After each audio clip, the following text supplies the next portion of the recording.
Hello everyone, GoldenNova here. Today's video is courtesy of my patrons who get to vote on a new video I make every month. And this time around, they've decided we're going back in time. We've already polished up my first video, Vampires, a few months back, and now it's time to take that same process and apply it to not just one, but 6 of them. But now, we're bringing it all back together. Premiering in the November 2019 deck build pack, Mystic Fighters, Dragonmaids hit the scene as a detachment of dutiful darlings who seek to maintain a fancy mansion. And you know what helps with the day-to-day drudgeries of home maintenance? Vast dragonic power that can rend the world asunder! You know, typical anime stuff. Ever since their debut, they've been a popular pick amongst the fanbase, and even have enough power cards to find themselves amongst the ranks of the dragon pile decks that always seem to plague one format or another. So, let's call up some room service to measure the stature of our staff, indulge in their insurmountable power, then see if there are any other monsters we can cram into a Maid outfit. It's time for Dragonmaids Explained Remastered.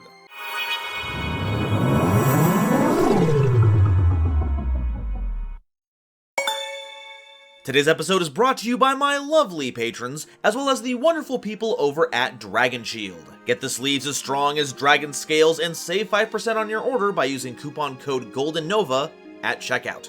So, what's the deal with Dragonmaids? Well, they're a series of dragon monsters of various attributes, but who all have 500 attack, and they have a pretty fun mechanic. Our level 2 and 3 Dragonmaids all have on-summon effects, and at the start of the battle phase, can return to the hand to special summon a Dragonmaid monster from your hand or grave, who's 5 levels higher than its original level, specifically asking for level 7s and 8s. All of these monsters can't be destroyed by card effects while you control a fusion monster, who is the big boss of the team, come with in-hand effects that discard them, which is great because the smaller maids can still summon them from there, and at the end of the battle phase can be returned to the hand to special summon a Dragonmaid monster from your hand that's 5 levels lower than its original level, looking for 2s and 3s specifically. This creates a cool cycle where you summon out your humanoid form maids to get their effects, use their dragon form effects in hand if you so choose, then having them transform during battle, reverting back when the battle is done, giving you another opportunity to activate the on-summon effects of your humanoid maids while resetting the in-hand effects of your big dragon forms. This can cause a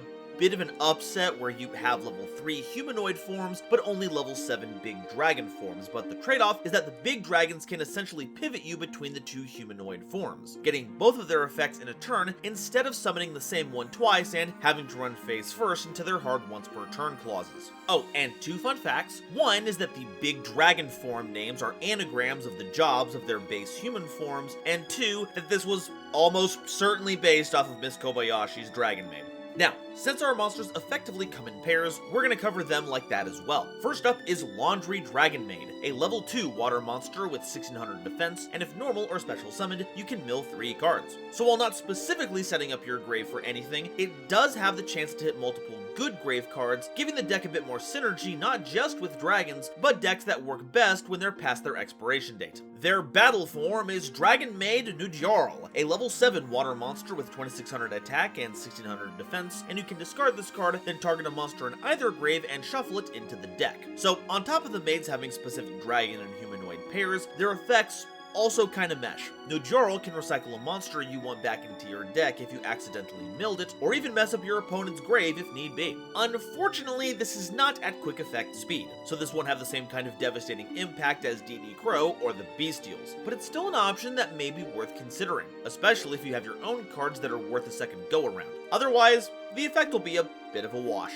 Nurse Dragonmaid is a level 2 earth monster with 1600 defense, and if normal or special summoned, can target a level 4 or lower Dragonmaid monster in your grave and special summon it. An amazing card for helping you get back into the game, triggering more on-summon effects, and summoning more big dragons. And while its small form is good at recovery, their big form is here to handle the aggression. Dragonmaid Airness is a level 7 earth monster with 2600 attack and 1600 defense, and as a quick effect, you can discard this card to special summon a level 4 or lower Dragonmaid monster from your hand. This helps you to accelerate your plays, giving you more monsters on field to work with, and generally just making your opponent's day that little bit less pleasant. Nurse and Airness are going to form the backbone of the deck, keeping you on life support through the worst of it, and putting your opponent to bed when the time comes. Hello, Nurse! Kitchen Dragonmaid is a level 3 fire monster with 1700 defense, and if normal or special summoned, adds a Dragonmaid monster from your deck to your hand, then you send a Dragonmaid monster from your hand to the grave.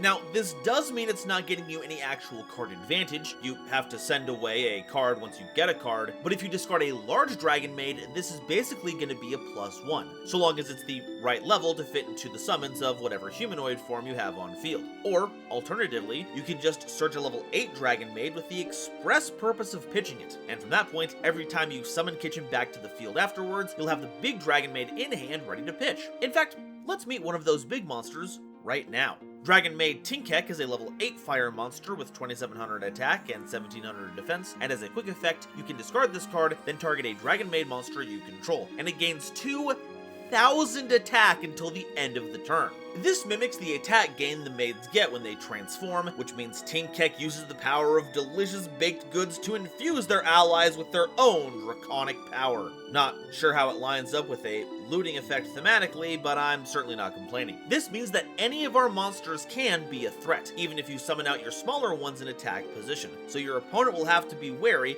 of your field. Or, more likely than not, just walk into it not expecting it. This isn't exactly one of the most widely played of all the Dragonmaids, which is to our benefit. They won't be able to handle the heat, so they'll be put out by the kitchen. Parlor Dragonmaid is a level 3 wind monster with 1700 defense, and if normal or special summoned, sends any Dragonmaid card from your deck to the grave.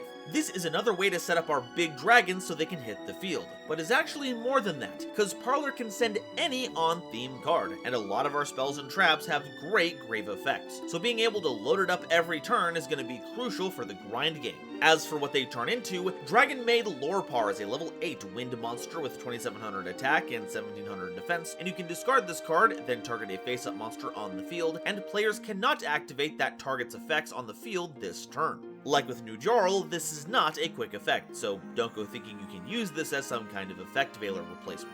This is more to combat an already established monster, whether they have negation or a quick pop. Heck, it even gets around effects that can't be negated, because you're not actually doing that, you're just stopping it from being activated. And when it comes to breaking boards, you're gonna find this to be super handy. But, like, come on, this one is hardly even an anagram. You just took the 2 syllables of the word and swapped them around. Our last main deck maid is actually a bit of an anomaly, but that arguably makes them the best of the bunch. Chamber Dragonmaid is a level 4 dark monster with 1800 defense, and if normal or special summoned, you can add any Dragonmaid spell or trap card from your deck to your hand. And at the start of the damage step, it can special summon a level 7 or higher Dragonmaid from your hand or grave, not just one of a specific level. Even our fusions are fair game. This means while none of the big Dragonmaids can summon Chamber back out onto the field, Chamber itself can summon any of the big ones, so you'll basically never get a mismatch while Chamber is around. And having access to all of your spells and traps gives you a stupendous amount of consistency. But Chamber is also the reason why this video will eventually need another update, because there's not a Dragonmaid Bratchum, or whatever they'll call the draconic form down the line, and honestly, if it's as good as Chamber, y'all better watch out. They keep their room spotless, as well as their win-loss ratio. Lastly, for our monsters, we have a duo of fusions that are still a humanoid dragon pair, but otherwise buck the usual conventions. House Dragonmaid is a level 9 light fusion monster with 3000 attack and 2000 defense, requiring a Dragonmaid monster and a dragon monster as material. Once per turn, during the standby phase, you can target one other Dragonmaid monster you control to special summon a Dragonmaid monster from your hand or grave in defense position who is one level higher or lower than it. And when any number of other face-up dragon monsters you control return to the hand, except during the damage step, you can target a monster your opponent controls and destroy it. So every turn, it looks at another member of the staff, brings out another to complement its tasks, and every time they bounce for their summons, you get removal. And yes, when the Dragonmaids bounce for their effects, those all happen at separate times, which means as long as you have other Dragonmaids on board, your opponent won't be able to safely go to the battle phase without losing some monsters, making sure that they don't get too rambunctious. After all, this is their house, so you'll duel by their rules. Dragonmaid Show is a level 10 light fusion monster with 3500 attack and 2000 defense, requiring a Dragonmaid and a level 5 or higher dragon monster as material. During each standby phase, you can special summon a level 9 or lower Dragonmaid monster from your hand or grave, and when your opponent activates a card or effect as a quick effect, you can negate the activation, and if you do, destroy that card. Also after that, return this card to the extra deck, and if you do, special summon a House Dragonmaid from your extra deck. Shame that it goes right back to the extra, meaning you won't get to recycle it from your grave, but replacing itself with the broad removal of House ain't half bad. Being a big Omni-Negate is pretty helpful, and its fusion cost is offset by the free special summon you get during each standby phase, which means the longer your opponent lets you have this without forcing the negate, the better off you are. But with all those flashy effects, it's pretty clear that they're a little bit of a show-off. Alright, that does it for the monsters, and now it's time for the spells and traps. Dragonmaid Changeover is a normal spell card that fusion summons any dragon fusion monster from your extra deck, using monsters from your hand or field as fusion material. While this card is in your grave, you can target a Dragonmaid monster you control, add this card to your hand, and if you do, return that monster to the hand. This is going to be one of the primary cards you send to grave with Parlor, because once you do, you can pop that monster right back into your hand to get that changeover into your hand, and you can even use that monster as fusion material. Whether you can summon House or Show will depend on your other material in hand, but either way, a repeatable fusion spell is pretty slick, and can even trigger House's removal effect pre-battle phase if you're already in the house. Nope, that has a different connotation this episode. Next card, please! Dragonmaid Hospitality is a normal spell card that special summons a Dragonmaid monster from your hand or grave in defense position. Then you can send a Dragonmaid monster with the same attribute but a different level from your deck to the grave. So if you have a Dragonmaid, you can send its opposite from the deck to the grave, setting you up for your summon cycle immediately. Though ideally you'll be using this to summon one of your humanoid maids and sending a big dragon, because if you revive a big dragon and send one of the little maids, you'll need Nurse to bring that back out so that it can be part of a new summon cycle, because the big dragons cannot summon from the grave. It's a fantastic little piece of support that helps to keep things going as smoothly as these maids' teamwork. Except for Parlor, who is just going to town on those treats. And hey, good form, you get those calories! Dragonmaid Send-Off is a quick play spell card that targets a Dragonmaid monster you control, and special summons a Dragonmaid monster with a different name from your hand in defense position, and if you do, return that targeted monster to the hand. And the special summoned monster cannot be destroyed by battle or card effect until the end of the next turn. This is one of our most interesting utility cards, and while it doesn't see widespread play, it does have some interesting applications. For one, it falls under the subsection of cards that help you dodge targeted interaction. If you're trying to resolve Nurse, for instance, and your opponent wants to Veiler it, you can chain Send-Off to get Nurse off the field, swap it out for another Dragonmaid, and now your Nurse will resolve as usual. The second usage is as a battle blocker. Because the summoned monster can't be destroyed until the end of the next turn, if you flip this during your opponent's battle phase, you can ensure that they'll need piercing to get any damage through. And because the protection lasts all the way until the end of the next turn, you'll be able to make sure it sticks around long enough for your battle phase where the real magic happens. But all of this is under the assumption you have all of these cards on hand to make it work. If you only have Nurse and no Dragonmaids in hand, Send-Off doesn't help with anything. And with no grave effect, it doesn't even mesh with Parlor, meaning you'll have to use Chamber's Search to get this if you want it active, and there are way better cards they can be grabbing. So, in a cruel twist of irony, it's actually Send-Off that we're gonna have to send off.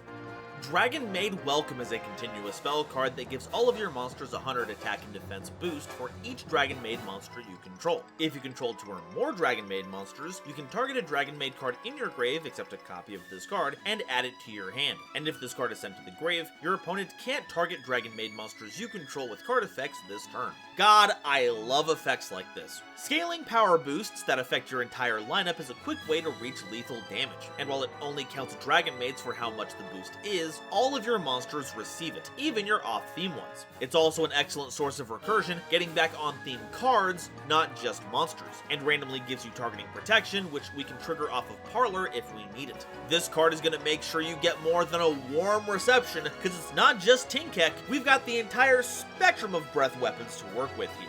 Dragonmaid Tidying is a normal trap card that targets a dragon monster you control and a card your opponent controls or is in their grave and returns both of them to the hand. You can also banish this card from your grave to special summon a Dragonmaid monster from your hand or grave in defense position, but return it to the hand during the end phase. And you can only use one effect of this card per turn, and only once per turn. This is probably the card that gets the most usage out of the bunch. You can send it off of Parlor as a free on-theme monster reborn, you can search it with Chamber for the disruption, and honestly, that's usually what happens. Chamber is the primary splash into the Dragon Pile decks specifically so you can grab this card, and because it returns Chamber to the hand via that on-field effect, you can keep getting copies of this for even more interaction. And the fact that it can hit cards in the opponent's grave is pretty wild. While it's not the preferred option, if it gets in the way of some kind of grave play, it's better than nothing. Though being a compulse for any card is still pretty good. But I'd expect nothing less, keeping the field tidy is kinda their whole job.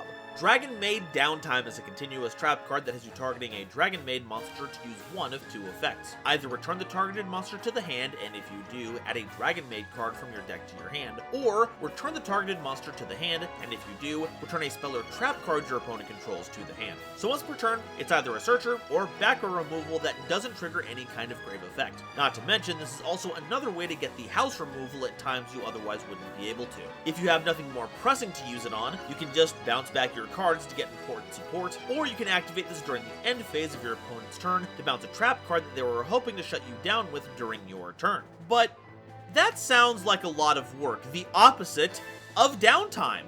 They're still doing stuff. I really feel like these maids need to start a union. Alright, that's all the Dragonmaid cards, but what do we do with them? Well, while we are possessed of a number of huge dragons, in this case, we're actually looking to play a little bit of control. The in-hand effects of our big dragon maids don't necessarily provide us with raw card advantage, but do let us keep our opponent in check while we destroy their cards, either by battle or card effect, eventually looping our monsters and picking apart our opponent's board so much that they have no choice but to receive 8,000 damage directly to the face via a volley of cleanly and upstanding dragons. So what we're gonna need are cards that work well with dragons to get us that setup, as well as other control tools we can make use of. So what can we play to help them out? First up, we have to incorporate some dragon support, and howdy do we have it in spades. Filling up our grave has never been easier thanks to cards like Dragon Shrine being an unlimited Foolish Burial, also giving us the option to tech in normal dragons if the need arises. Hieratic Seal of the Heavenly Spheres is a great tool when going first, because sadly,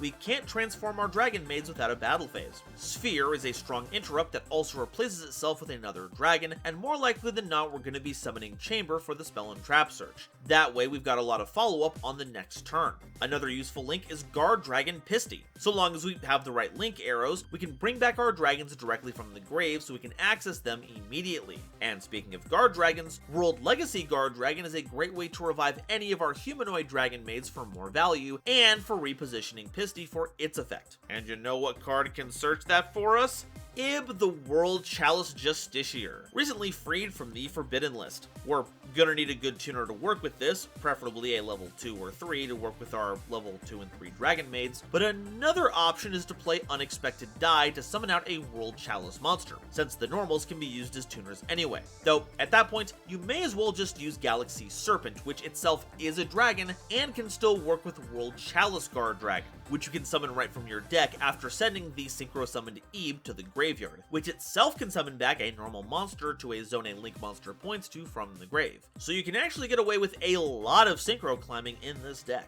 Return of the Dragon Lords is a fantastic revival spell, not only getting back our big dragon maids, but also giving them all a layer of protection. And of course, no dragon deck would be complete without the one, the only, Red Eyes Darkness Metal Dragon. While we do live in a post-errata world, one free summon of a dragon every turn can still lead to some devastating boards, especially with the monster itself being so beefy. Since we have so many attributes, I think it's only natural that we consider decks that can make use of it. Shaddolls come to mind, but sadly without a light dragon maid in the main deck, making Construct will fall on any off-theme light dragons we're running, which isn't terrible. We'll still have access to Winda via Chamber, but I think that's about the extent of our crossover capabilities. Grista and Shikanaga both provide great summon and effect negation respectively, but require you to have Shaddolls in hand to spend on those effects, which is less effective when your deck isn't made up of those cards. Anoyatilis was so close to being playable, but only prevents summons from the hand or grave using spell and trap effects, and original Sinful Spoil Snake Eyes is usually going to be summoning from the deck, which is very rough.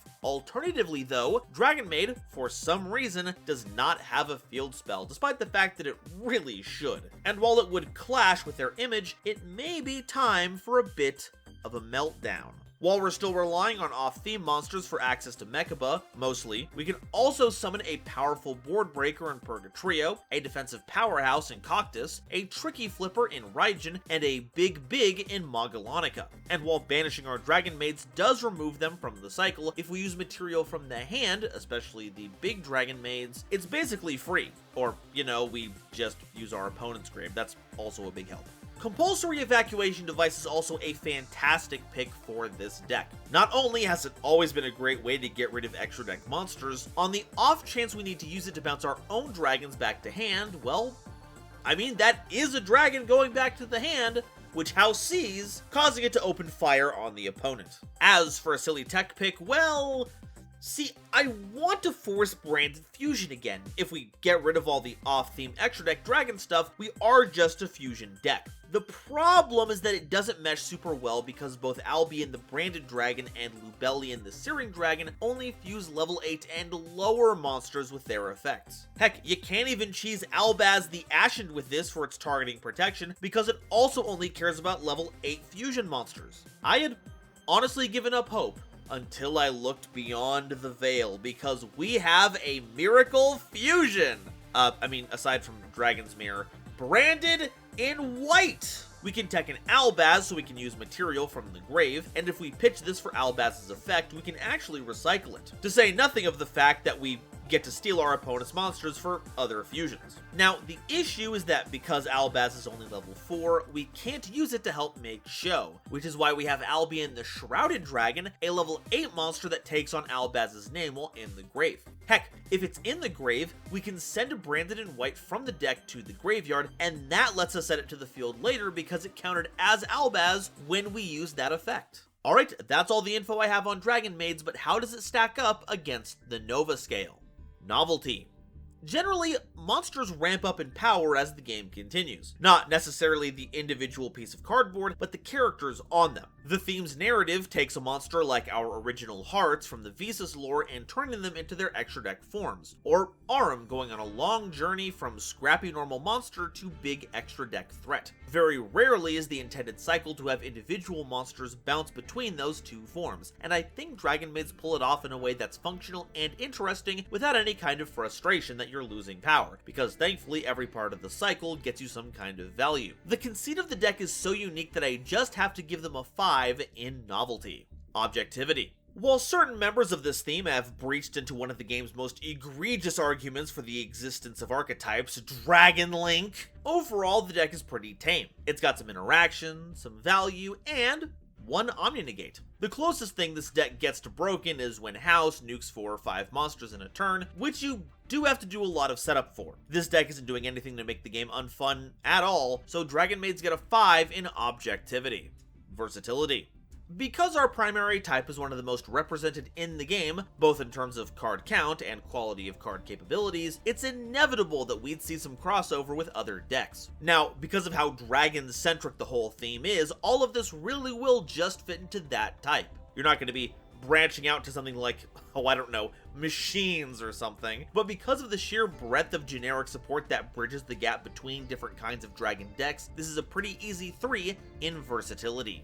Awesomeness. I really want to vibe with Dragon Maids. I think the idea of a bunch of service workers breaking out into dragon forms periodically is a sweet concept, but as far as playing the deck, it all feels very samey. You get focused in on a particular play pattern of swapping between the maids, and while the in-hand effects of our big maids are nice, none of them have that verve to them outside of maybe Tinkek. It's not bad by any means, but it's not really for me. So Dragon Maids get a 3 in awesomeness, which puts them at a 16 out of 20 on the Nova scale.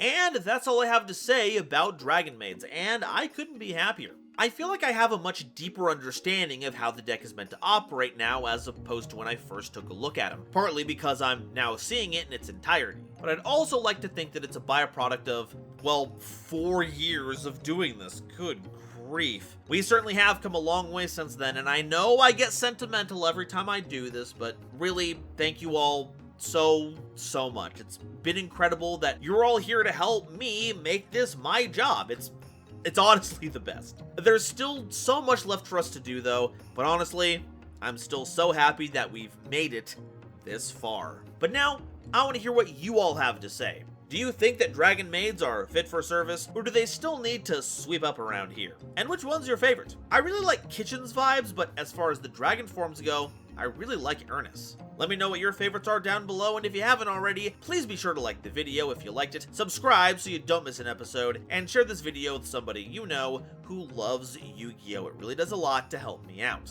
Today's episode is brought to you by my patrons, as well as the wonderful people over at Dragon Shield. Get the sleeves as strong as dragon scales and save 5% on your order by using the coupon code GoldenNova at checkout.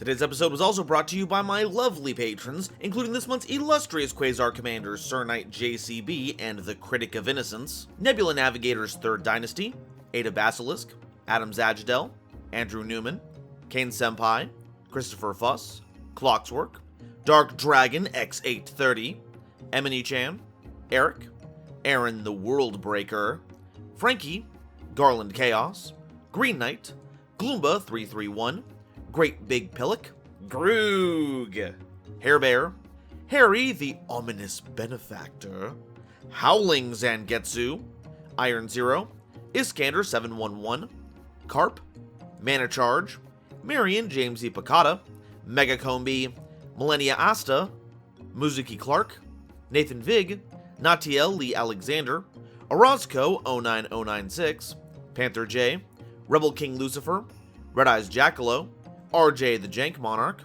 Sammy Haim, Serenity Towns, Skybuster Leo, That One Dumbass and the Wizard Moose, Cosmic Crusaders Alpha Sly, Almento 5010, Anansi Dragon, A Random Pup, Ariel Kersey, Beluga Masta, Blitzwolf, Blue Gem, Borger with a Shotgun, Callum McCann, Jazz Ghost, Childish Lamar, Dr. Reaper RIP, Drachenwald, Eki Bullock, Eva Padilla, Hike Boyagian, Herbal D, Ignis Heat the True Draco Slayer, Inblink, Jester Designs, Kale the Dragon, Keyvon Public, King Scarlet Yu-Gi-Oh!, Kim Smiley Face, Lemon Yu-Gi-Oh!, Lord Whoop-De-Doo, Manga Pages, Marluxia's a Girl, Matt Simmons, McSpoofy, Michael Shimabukuro, Misty, Nitromo, Ramen Resurrect-chan,